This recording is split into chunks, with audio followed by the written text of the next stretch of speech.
Corona की वबा के बावजूद सन 2020 में इसराइली हुक्काम ने मकबूजा फ़लस्तीनी इलाकों में फ़लस्तीनियों के घरों को मुनहदम करने की रफ्तार तेज़ कर दी है। 900 के करीब घरों को मिस्मार कर दिया गया है, जो किसी भी साल की एक रिकॉर्ड तादाद है। मशरक़ी अल-कुद्स या ग़र्ब उर्दन के वो मकबूजा इलाके जिन पर इसराइल का मुकम्मल कंट्रोल है, वहाँ फ़लस्तीनी बाशिंदे इसराइली हुक्काम की इजाज़त के बग़ैर अपने घर तामीर करते हैं, क्योंकि उनका कहना है कि इजाज़तनामा लेना उनके लिए तक़रीबन नामुमकिन है। इस वक्त जिन इमारतों के मिस्मार किए जाने के अहकामात जारी हो चुके हैं, उनमें फ़लस्तीनियों के स्कूल भी हैं। BBC की योलांडा नेल की रिपोर्ट पेश कर रही हैं नादिया सुलेमान। चंद लम्हों में एक घर खत्म हो गया और फिर एक और घर का इन्हिदाम। ये तो घरों के इन्हिदाम का रिकॉर्ड साल कहा जा सकता है। इससे उन पर मुसीबतों के पहाड़ टूट जाते हैं, लेकिन बदुओं के एक गांव खिरबत होमसा में ये इसे फिर से तामीर कर रहे हैं। पिछले माह जब इस गांव में बिल्डोजर्स आए तो रिहायशियों के पास अपना सामान उठाने के लिए सिर्फ 10 मिनट थे। यहाँ तक कि भेड़ों का बाड़ा भी ना रहा। हर्ब का ख्याल है कि इजरायली उन्हें उस वादी उर्दन से बेदखल करना चाहते हैं जिसे फ़लस्तीनी अपनी आज़ाद रियासत का हिस्सा रखना चाहते हैं। उसने हमारी जिंदगियों को जहन्नुम में बदल दिया है। हमारी सिर्फ 2 दिनों की एक बच्ची है।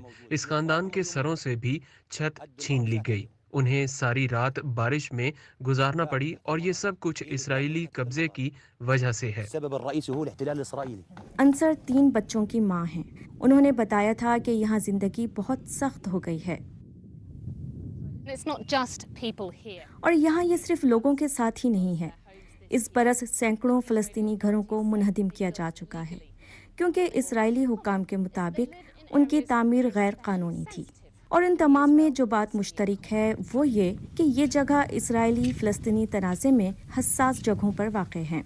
इसराइली फ़ौज का कहना है कि ये इलाका एक फायरिंग रेंज है जिसे वो ट्रेनिंग के लिए इस्तेमाल करती है और ये फ़लस्तीनियों की रिहाइश के लिए महफूज नहीं है।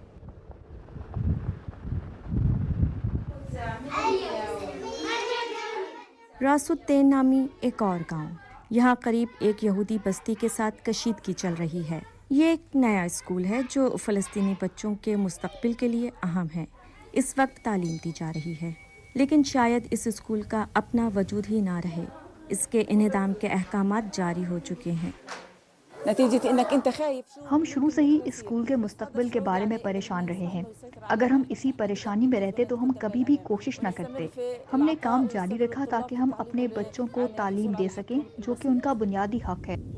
कई ममालिक का कहना है कि स्कूलों को मुनहदम करना बैनुल-अक़वामी क़वानीन की खिलाफ वर्जी है, लेकिन इसराइली फ़ौज कहती है कि उन्हें मुनहदम इसलिए किया जाता है क्योंकि हम कानून की हुक्मरानी चाहते हैं और ये प्लानिंग परमिशन के बगैर तामीर हुए हैं।